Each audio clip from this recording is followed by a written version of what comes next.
And we are back with the fourth segment of the GSMC Basketball Podcast, brought to you by the GSMC Sports Network. And in this fourth segment, we are going to be taking a look at the NBA Power Rankings. They were just released, but before we go look at the NBA Power Rankings for this week, we're going to look at the previous Power Rankings and see what I personally think is going to change. So let us go right ahead and see, that's the first article right there, but here's the article that we looked at last week. So let's go ahead and check to see which teams. I clicked on the right one, right? Let me just make sure that I did. Yep, yes I did. So this is the one that was updated like a few weeks ago. It was updated a few weeks ago. The Boston Celtics, they stay being the number one team on this list. Maybe,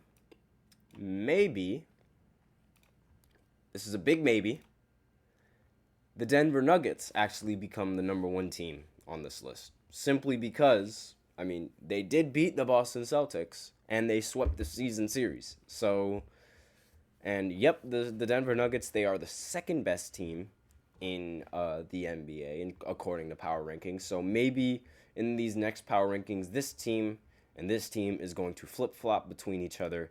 And it seems like, I really think that that's the best move for them. The Thunder, on the other hand, I still think that the Thunder should be fifth. I thought that from here. I thought that when we were looking at this at this list, and I'm still gonna think it now. They should be the fifth team. Now the Clippers, they're fine with where they are. They're fine with where they are right now. The Clippers, they should be in that same spot. And the Timberwolves, they might. I don't think they're going to take that third spot either. So with the with the Timberwolves not having Karl Anthony Towns anymore, they might just keep OKC there, and they might also keep the Clippers there as well. And they might move the Timberwolves down just a little bit. Will they move the Bucks up? I don't know if they'll move the Bucks up. The Bucks might actually drop a little bit, all the way down to 7th. I would not be surprised if the Bucks drop down to 7th, given like how they've been playing. Like it's really bad. It's like losing to, again, they lost to the Lakers while they were shorthanded, and they beat the Clippers while they were shorthanded. So I really think this team should be like 9. This team should go back to 9. But I know they're not going to go back to 9. The Cavs, though, they should probably move all the way up to here. They should move to 5, the Cleveland Cavaliers. Given how they beat the Timberwolves in one of their games without their star player. However, they did lose to Brooklyn. And they did lose to Brooklyn, which was one of the games that I did not talk about. It happened yesterday. They ended up losing to Brooklyn. But who knows? Who knows? These power rankings are very weird because they have Miami Heat over at 8. For some reason, they have the Miami Heat at 8. And I do not agree with that whatsoever. Never seen the Miami Heat in the top 10 before, and all of a sudden they just miraculously, poof, abracadabra here. Like, no. This team should not be in the top 10. They are not a top 10 team. They are not. It's that simple. Now, and Phoenix should be here, actually, now that I think about it. Despite them losing to the Boston Celtics, I do not care. Phoenix should be up here. This is where they rank, and they're going to stay there. The Dallas Mavericks, I think they are in a good spot being in 9th, simply because it's just Luka Doncic and Kyrie versus the world out there. Really what it seems like. The Sacramento Kings, they might move up along with the Pelicans, and they might overcome, let me see, they should replace the Timberwolves, but who knows? I don't think they're going to end up, they might not replace the Timberwolves because, the media overall around the Kings, they're not big Kings fans. And a little bit disrespectful, but they are not vivid Kings fans. So let's get rid of this list and let's look at this new list to see what's changed. Now, aha! The Denver Nuggets are number 1. I knew they were going to flip-flop between the Boston Celtics and the Celtics should be next. Yup. So the Denver Nuggets are now considered the best team in the NBA, as they should be considered the best team. They have the best player who's going to win the MVP, Nikola Jokic. Best record in the most difficult conference. And, again, the Boston Celtics, they might have a 49-14 record, but losing to Denver last week was definitely what killed them in the power rankings. And now they should always be below the Nuggets. In my opinion, the Celtics should always be below the Nuggets if they're going to continue to be on this list. The Thunder, they do not change spots whatsoever, so they're still ranked number 3 in power rankings. They have a great record, great team record. They have an MVP candidate with Shai Gilgeous-Alexander. So with that in mind, and they also have a Rookie of the Year candidate, even though he's not going to win Rookie of the Year. We know that for a fact. This team still, scares me.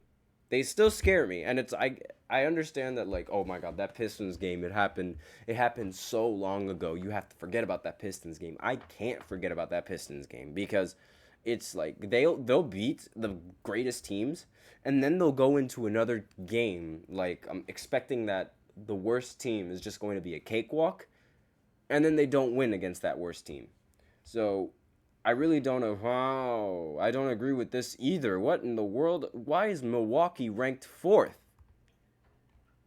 Okay, so Milwaukee is ranked 4th in the power rankings right now, and apparently they are there because of those first 6 games out of the All-Star break, and the fact that they were able to survive a close game against the Clippers without Paul George and Kawhi Leonard.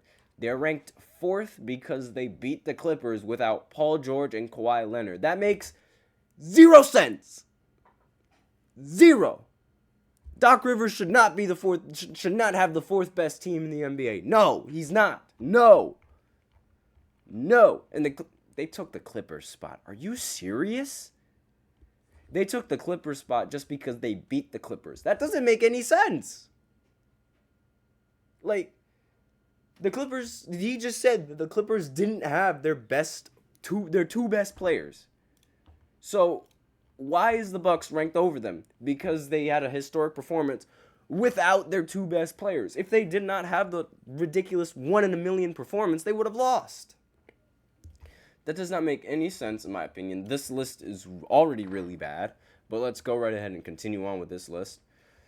Timberwolves are 6. Makes sense. They lost their 2nd best player, so them dropping all the way down to 6 makes sense. So no need to really touch up on that. Oh, the Pelicans. There we go. They're back up in the top 10. I expected them to make it back. I just didn't know when. So definitely very well deserved to be in the 7th spot after being out of the top 10 last week, which I thought was absolutely blasphemous. Now, the Cavs, they're at 8, respectable. Again, they're lacking their best player, Donovan Mitchell, so we have to wait and see, because they've been playing without Donovan Mitchell for the last 6 games, as it says over here. So, you couldn't see it. But with that in mind, it's they've been dominating these games, but without Donovan Mitchell. So wait until Donovan Mitchell gets back, and that's the ranking that they're going to get. So, the Phoenix Suns, they're back up in the top 10, as they should be. I don't know why they put Miami in that top 10. Miami is not a top 10 team whatsoever. So then, after the Suns team, it's either the Kings or the Dallas Mavericks that's going to pop up next. And it's the Dallas Mavericks. Makes sense, because Luka Doncic has been getting a lot of recognition from the media, again, breaking the triple-double record, as I mentioned previously, as well as just playing better. This Miami Heat team is not that good. I refuse to say that the Miami Heat team is this good, that it should be ranked above the Kings. They're not above the Kings. Domantas Sabonis is an MVP caliber player who, since the All-Star break, he's ended the games with most assists and the most rebounds. Since the All-Star break. He is a double-double machine. We have a triple-double king, and now he is a double-double king. It is that Simple. I do not understand why the media is not giving respect to the Sacramento Kings team. The Lakers, for some reason, the Lakers just jumped all the way up to number 13 in the power rankings, which is absolutely ridiculous in my opinion. They were ranked 17th the last time we looked at these power rankings, and now they're 13th. Excuse me. Makes no sense, in my opinion. No sense at all. But all power to the Lakers, I guess. I mean, it's about time that they decided to start producing. Like, again, they beating the Bucks without LeBron, and then going on to beat the Timberwolves with LeBron. I guess that makes sense that they jumped up 4 whole slots, and they're looking to be a much better team than they were at the beginning of the year. And all in thanks to D'Angelo Russell finally playing like the third option that the team needed. And they're going to need all the help they can get. They're ranked higher than the Pacers, and it makes sense. I mean, if you remember in the in-season tournament, the Lakers beat the Pacers in that tournament. So it makes sense how they're still ranked over them, even though like that was a long time ago in a galaxy far, far away. But next is Sixers. For some reason, the Sixers are still in the top 20 when they shouldn't be. I don't agree with this team being so high in the rankings simply because like Joel Embiid he's not there. He shouldn't be there. The Knicks, they drop all the way down from 10 to 16. What is that?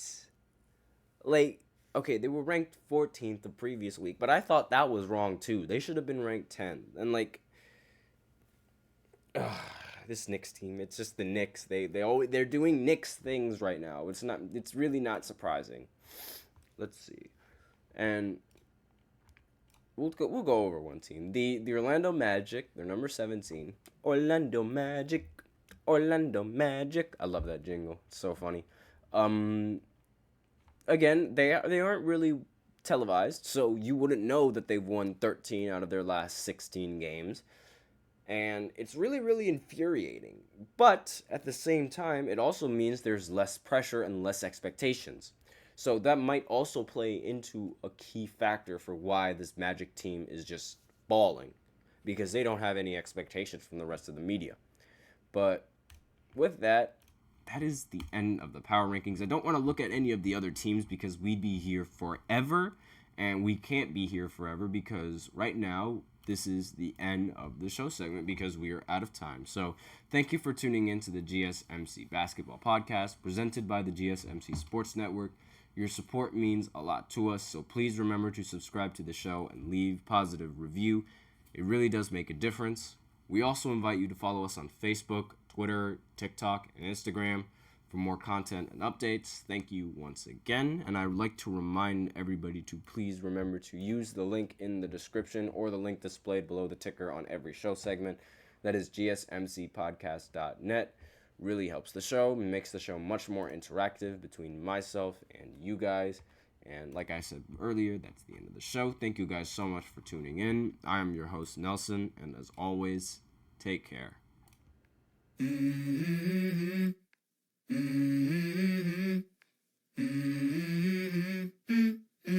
Let's go. I wake up to a little bit of drool on my pillow, feel like it's gonna be a bad day. Yeah, I'm tired of shit, and the coffee ain't hit yet. Damn, ain't that great. I don't wanna go.